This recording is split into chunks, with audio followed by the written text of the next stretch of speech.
Hello, hello. This is Donna with another amazing episode of You Were Designed for Greatness. You are in a treat today and listening and talking with Toni Collis. I have been such a joy getting to know her, and I wanted to share her with you. So, Toni, say hello. Hi, thanks for having me here, Donna. I'm excited to have a chat with you.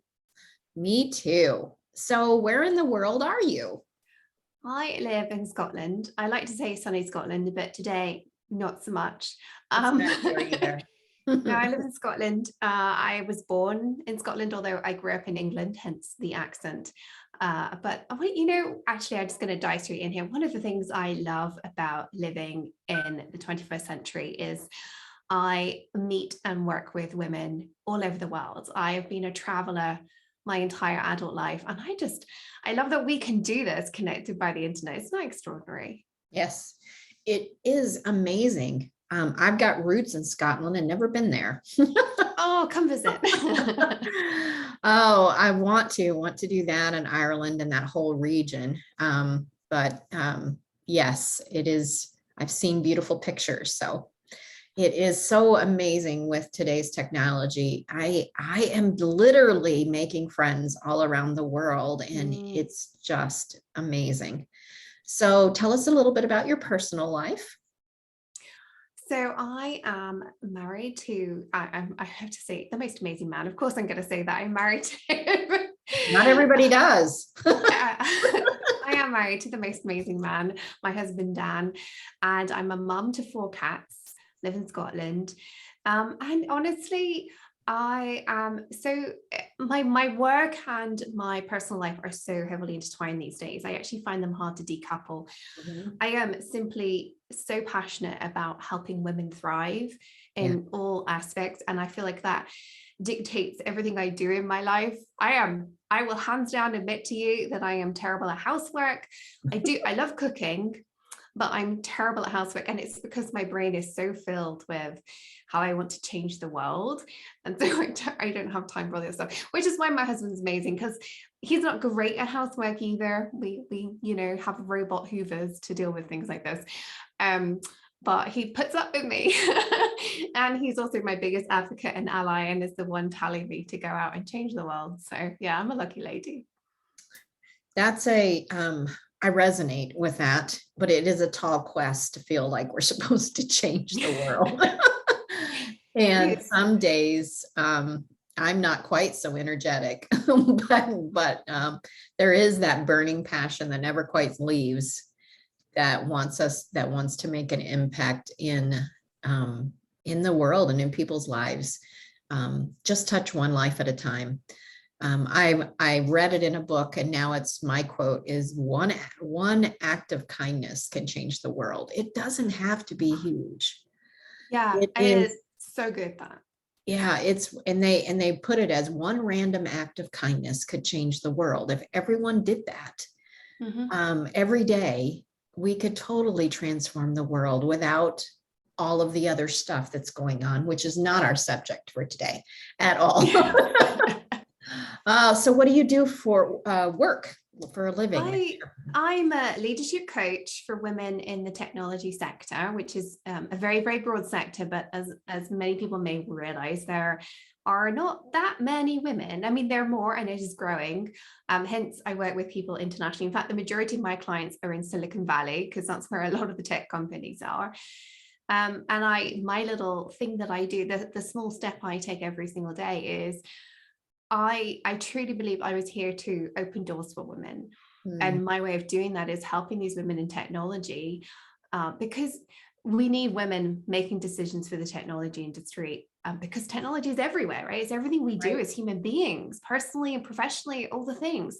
The fact that I can have a robot Hoover, it's technology, right? Yep. And we need women being involved in the decisions that make this technology.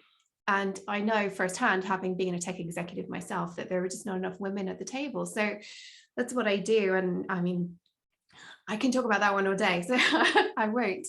But I truly believe that it's those small things, right? As you said, like one small act of kindness, just one small act. I love the fact that you frame it around kindness. That speaks to my soul. But just small baby steps every single day really can change the world for the better. It doesn't have to be big and scary, intimidating. It is when you look at it.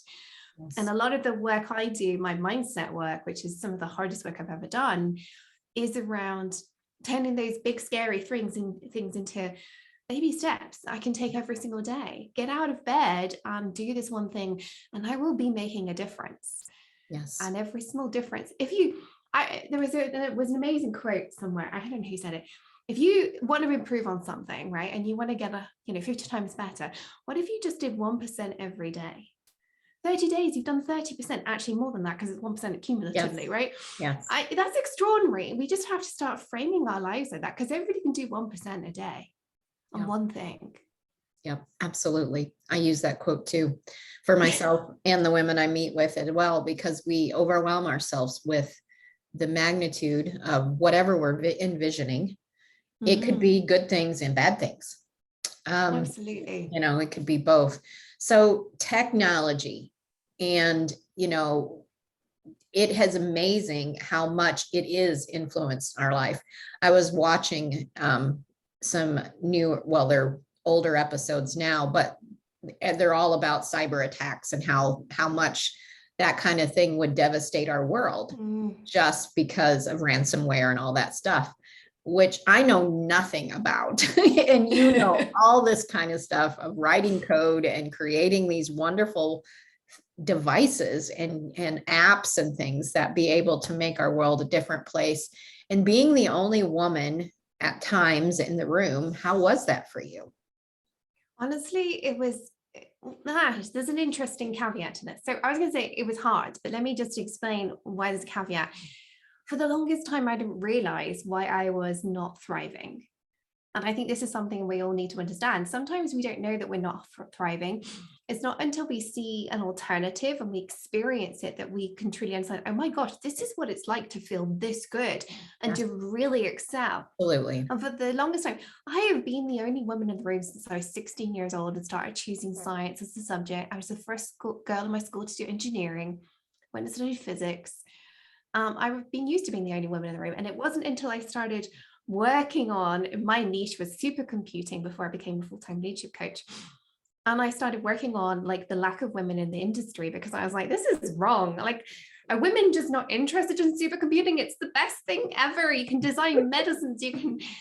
I've worked on nuclear fusion. I've worked on designing wind farms, designing medicine. Like, I've worked on so many things as a supercomputing expert. It's extraordinary. Why wouldn't you want to work in this field? And I'm looking around going, well, where are the women? And so I set up an organization to support women in supercomputing. Within a year, we went international, which was amazing. But it was walking into a room full of these women, and for the first time in my life, feeling at ease and included and welcome and lifted up. And I didn't know that had been absent. And it was just eye-opening, because I suddenly realized what it felt to feel that good. And it was so striking going back to work and being in rooms full of men. And I thought, well, nothing's actually changed other than I know what is possible. And it really just changed my approach to life completely. Yep.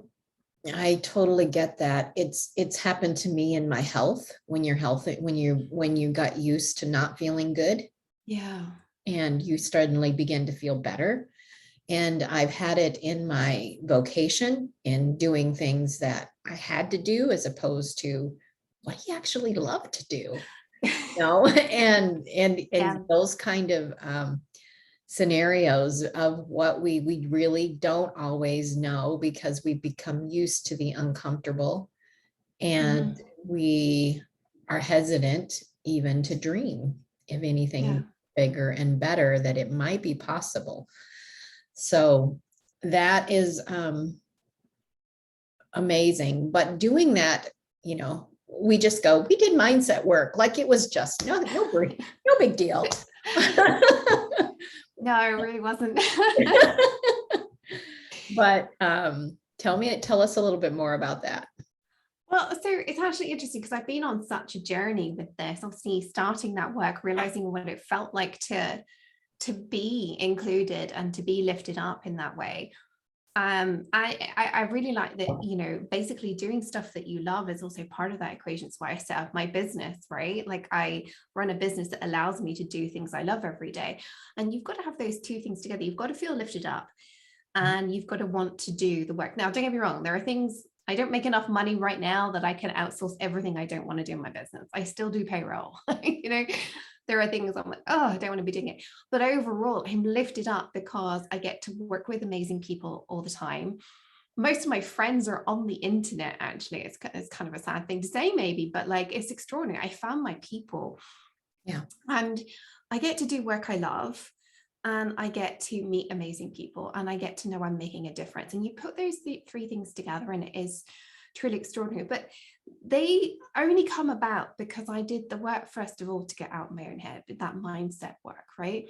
Yeah. I've worked extensively on my imposter syndrome. I now coach women through dealing with imposter syndrome, particularly imposter syndrome of being, you know, what it's like to be the only woman in the room. There's a whole special area of fraud-like feelings that come with that.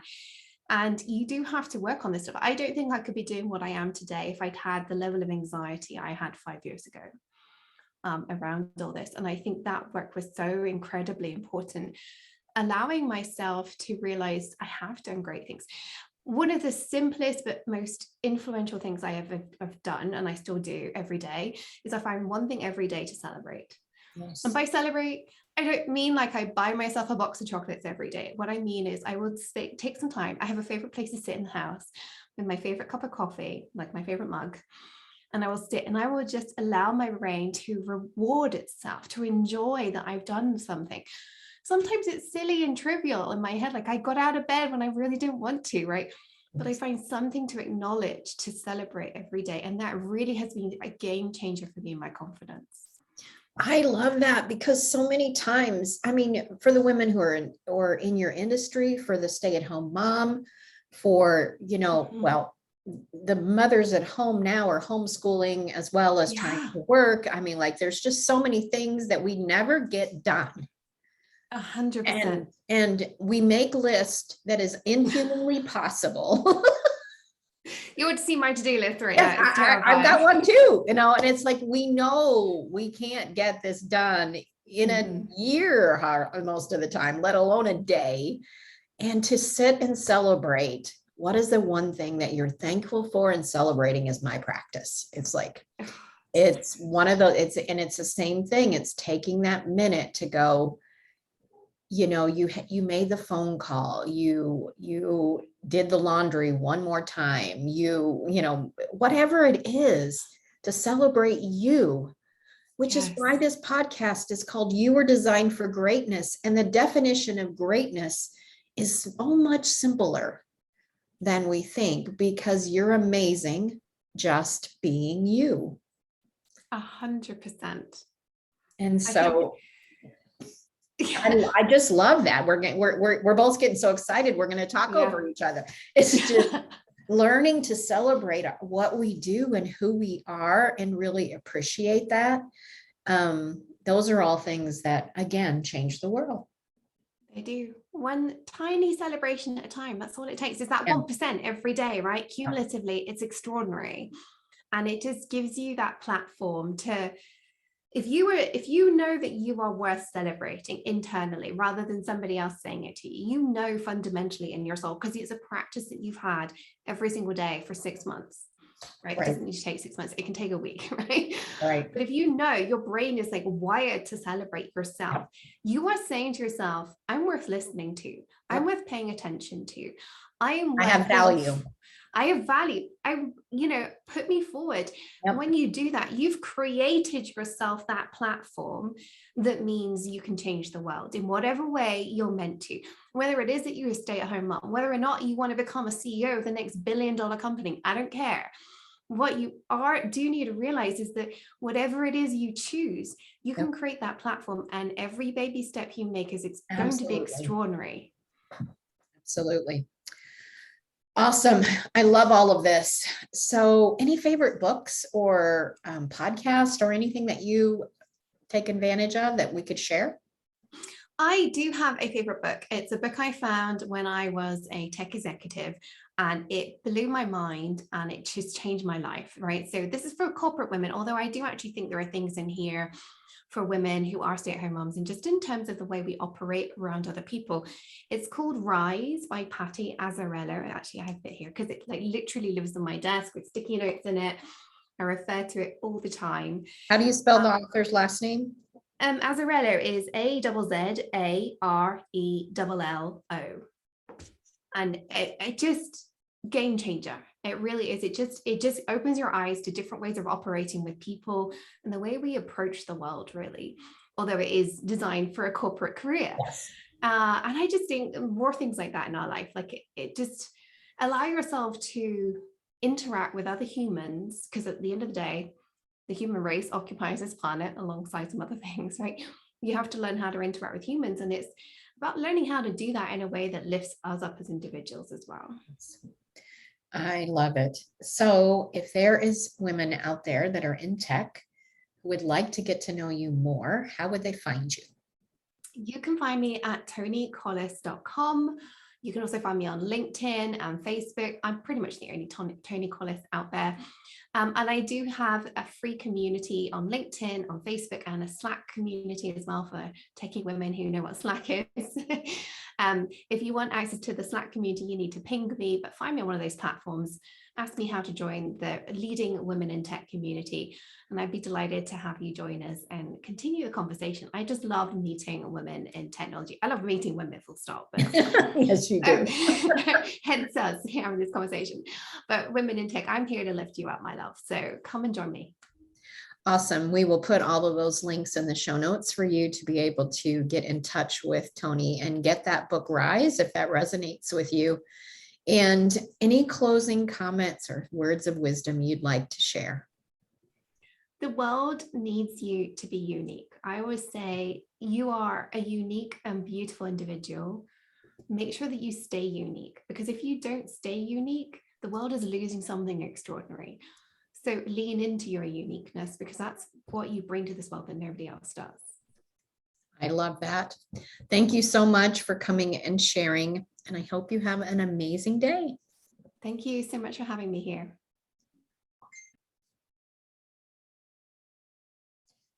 As always, another amazing woman to be able to share her story of inspiration and help support the women that are in technology so that they can change the world. And wherever this finds you, I want to just give a closing comment and remind you that you are designed for greatness. And as a life mastery coach who helps women to rise above the pain and disappointments of life, to help them to create the life they've always dreamed with confidence and ease. It is possible. If you need someone that you would like to talk to, have a complimentary consultation. The link will also be included in the show notes. So this is Donna with Vibrant Living International, wishing you the very best. Until next time, bye for now.